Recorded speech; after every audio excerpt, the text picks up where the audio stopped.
everyone. This is Bill Griffin. Welcome to the Different Take podcast. And today I want to talk about the slogans that the NFL allow players to put on their helmets. So if you don't know this, beginning last year, I believe it was last year, the NFL and other sports teams, they put slogans on their fields and different places and whatnot. But I want to talk specifically about these 5 slogans that the NFL allow players to choose from to put on their helmets if they so wish. So I'll go through these one at a time, and I want to look at them independently of the other slogans or what's going on in the world, and maybe improve the slogans just a little bit. So the first one is End Racism. Well, ending racism sounds like it is a very noble cause. I'm not sure if you believe in human nature's is flawed, then and racism, if you believe in racism existing and believe it's always existed, then it's probably going to be a pretty hard thing to stamp out. But it's a noble cause. I'm just wondering if maybe the players ought to have the pick from other things to end, such as end world hunger, end cancer, end war. Maybe they ought to be able to pick from those slogans. So those they all seem kind of obvious, maybe not necessary, and the fact that you have to put them on a slogan means it diminishes those things, maybe, that you have to tell people that. It should be a given to end racism, world hunger, cancer, and violence. But at any rate, if you're going to use a slogan, why not let those slogans go too? And I apologize, they're not five slogans, but actually 6 slogans. The next 2 that I want to talk about are pretty fuzzy. So if you think about them independently, it's kind of fuzzy. So you could fill in the blank for these, I think. The first one, it takes all of us. So I don't know what it means. I think you could fill in the things that we talked about before. You could say ending racism takes all of us. Ending world hunger takes all of us. Ending cancer, ending war takes all of us. So I don't know what it means. It's kind of fill in the blank, whatever the cause is. The next one also fuzzy, inspire change. So the key word there is change. Inspire change in change our government. We vote the people out of office that are in would be one way to change it. So Democrats are office, we should vote them out. Is that what they're talking about? Could be. I think the NFL isn't really saying that, but that could be one kind of change. Inspire change in being tolerant of other people. That's what they mean. So people ought to inspire tolerance. Maybe that's a better slogan than inspire change, actually. Or inspire respect for others.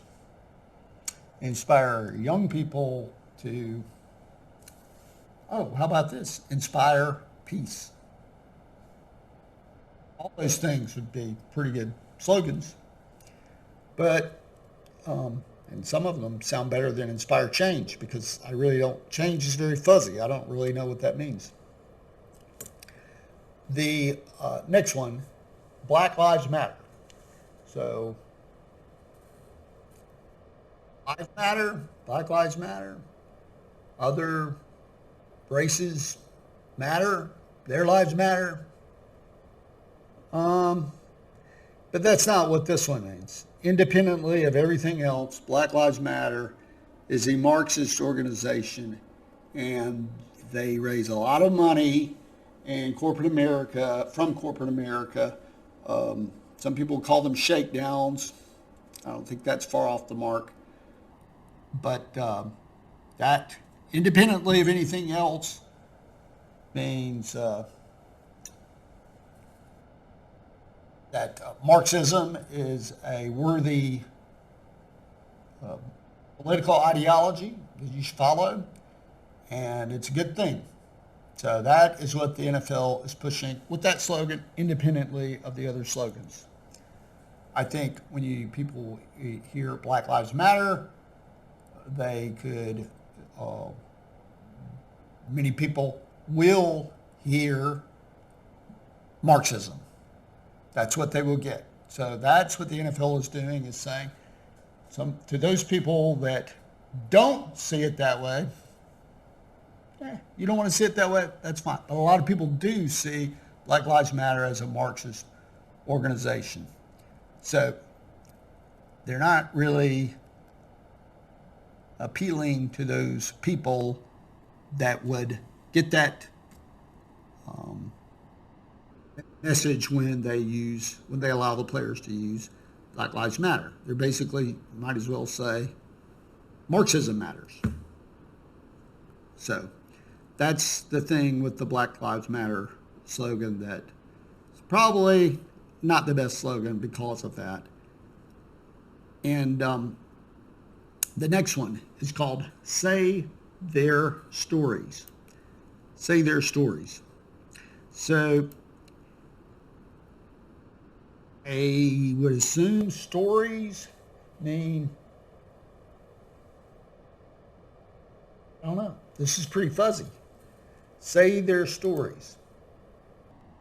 So with no other, not knowing who they are, you just think independently, have to maybe put this one in context to the other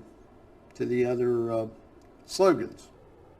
So in this case, we'd say they were saying that they, and I had to look this up to make sure I was on target with this, that they are victims of police violence and that we should say their stories. So, but couldn't they also be, in these stories, be just as important? Victims of violence from other causes.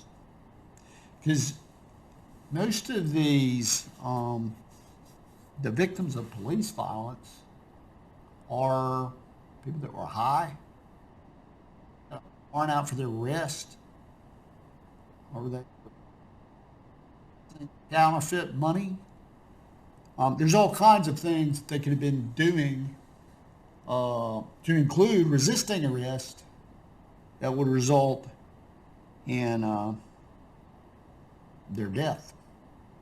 But isn't there also, they could be innocent victims of drive-by shootings, children? What about their stories? What about the people that are starving to death in certain parts of the world because the world shut down their economy over COVID?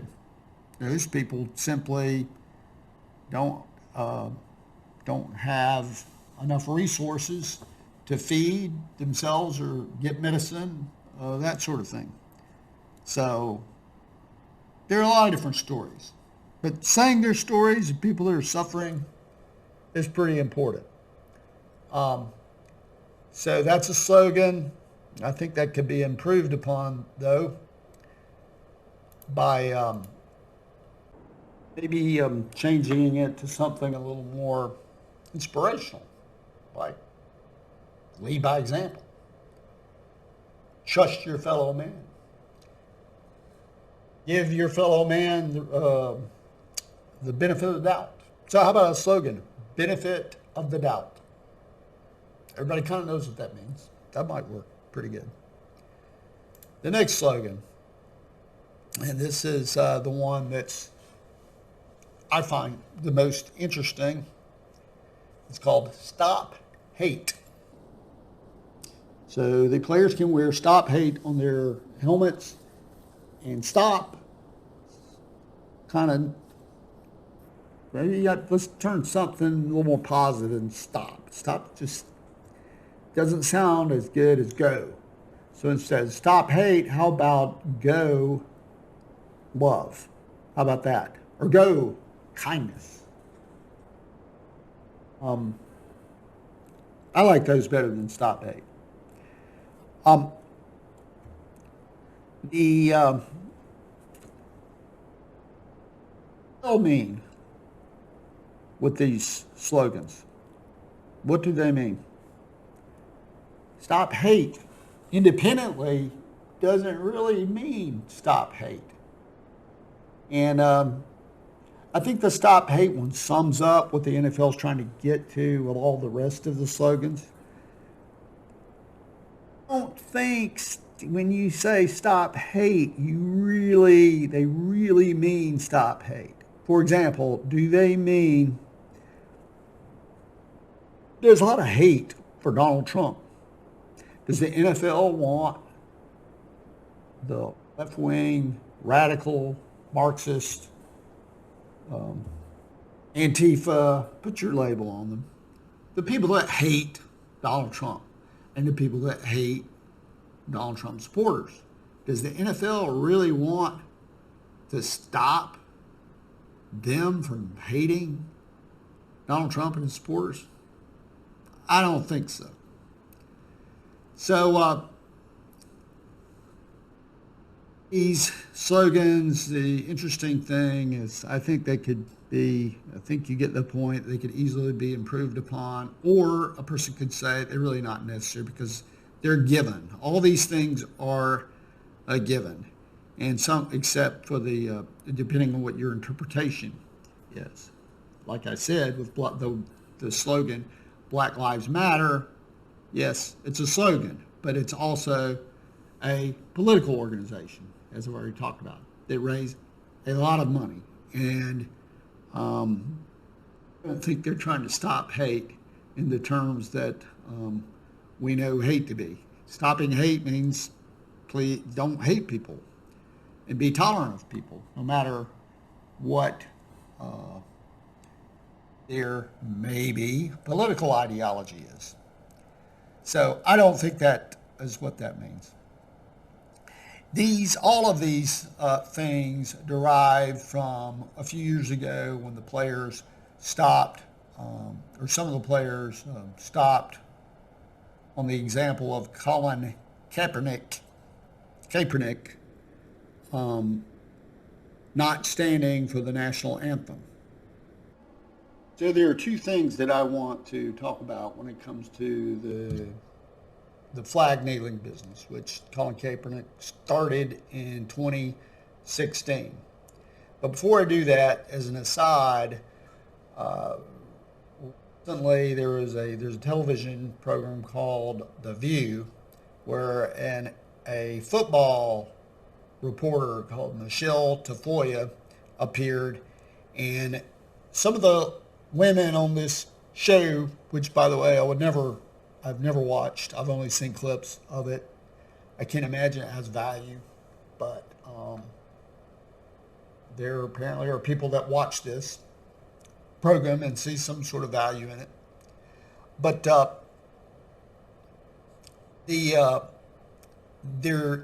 women on there, and I imagine there's a lot of people that to this day believe that Colin Kaepernick is not playing football because of that. Because of his political stance. The NFL has a history, and sports teams have a history of putting players on their team that aren't, that have had some problems. Just say it that way. Michael Vick is the most, the one that comes to mind, but there are others. And generally speaking, if you can play, you're going to get to play.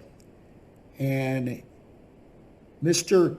Kaepernick's record is not that good. And when I say not that good, I mean in terms of other NFL quarterbacks, and you can read about this, but the knock on him is that he wasn't that accurate, even when he was with the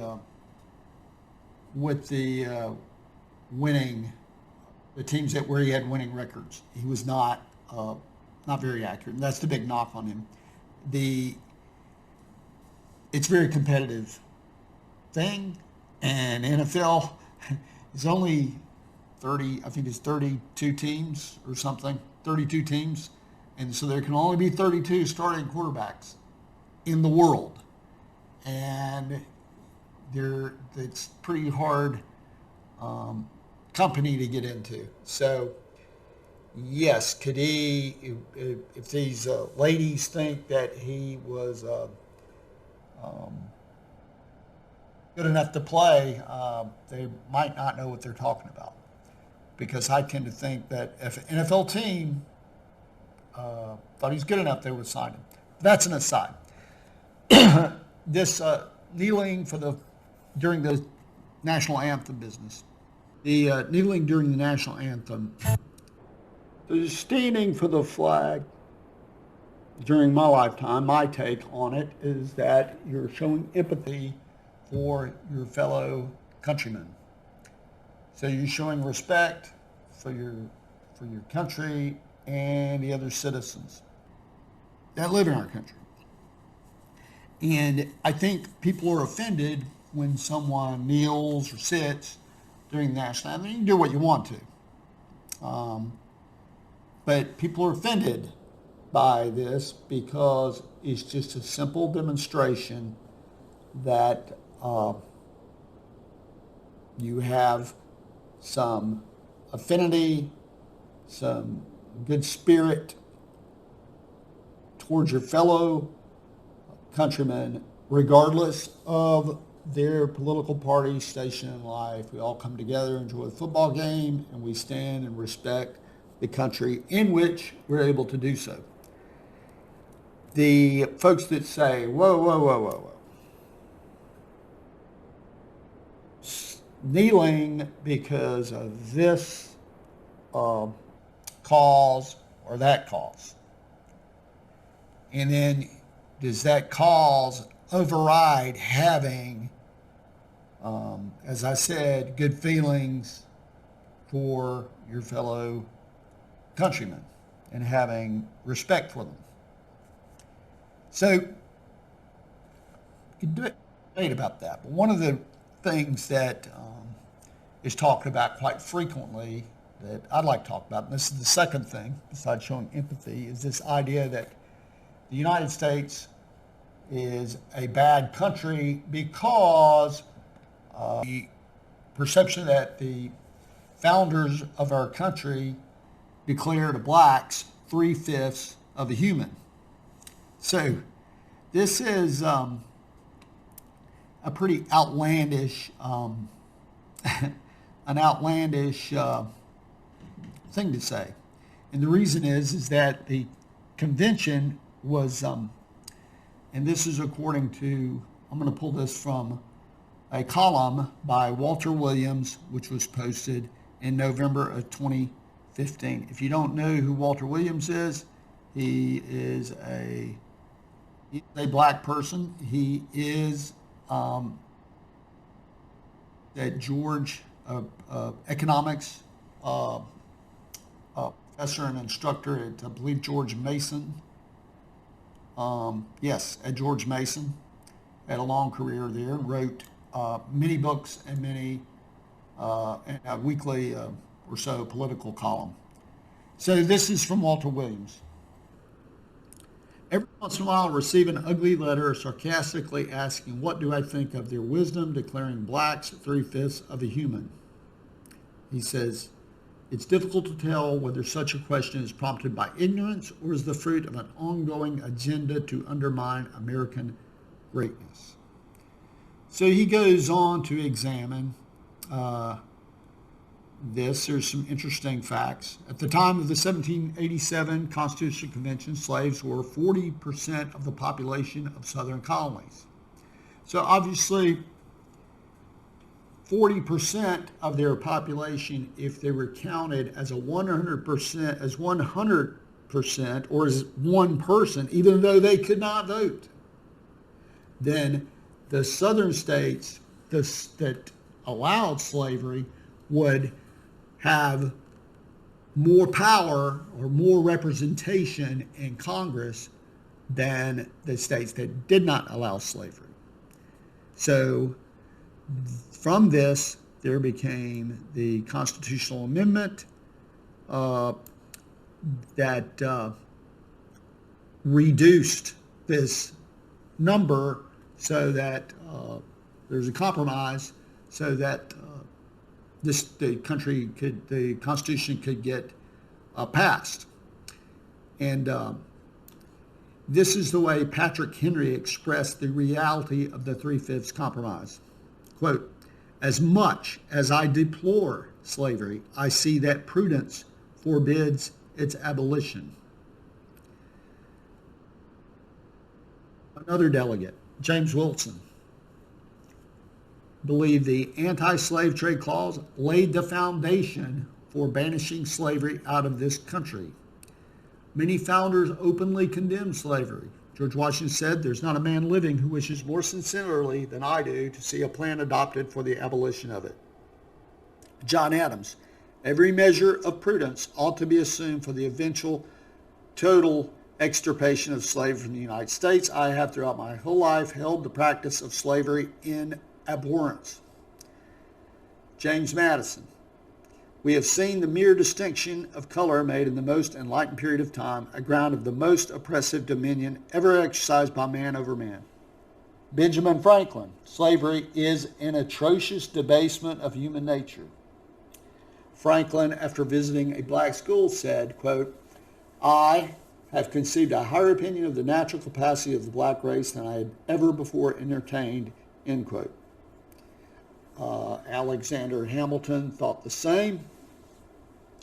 So this idea that the founders thought of black people as 3/5 of a person, maybe some of them did, but the key players in developing the Constitution were abhorred by it and thought that the practice would end. Remember, this practice of slavery was long before the United States passed the Constitution. And the 3/5 of the human business is just plain silly, because if the northern states had allowed the southern states to count every slave as one person, they would have had more power. So it was an anti-slavery provision in the Constitution, not a pro-slavery. So to use this is, and if you want to say the United States is a terrible country, blah, blah, blah, well, you can't use this because it makes no sense. So that's what I have to say regarding where this business of the flag, and this all has to do with politics, what the politics of the day are in terms of why the NFL decided to allow players to wear their slogans, to have these very slogans on their helmets. So in summary, the NFL is allowing these slogans on the helmets, and my take is that there's really no end game for this. So there's a lot of problems in the world, and they're focused on one of them. And as I said, the big slogan, "Stop Hate," they are not talking about stopping hate unless it's certain types of hate. That's the only type of hate that they're talking about. They're not talking about tolerating political viewpoints. So I really appreciate you listening to this. If you could check out our website, the different platforms that we're on, And if you have any comments, I'd love to hear them. And thank you very much.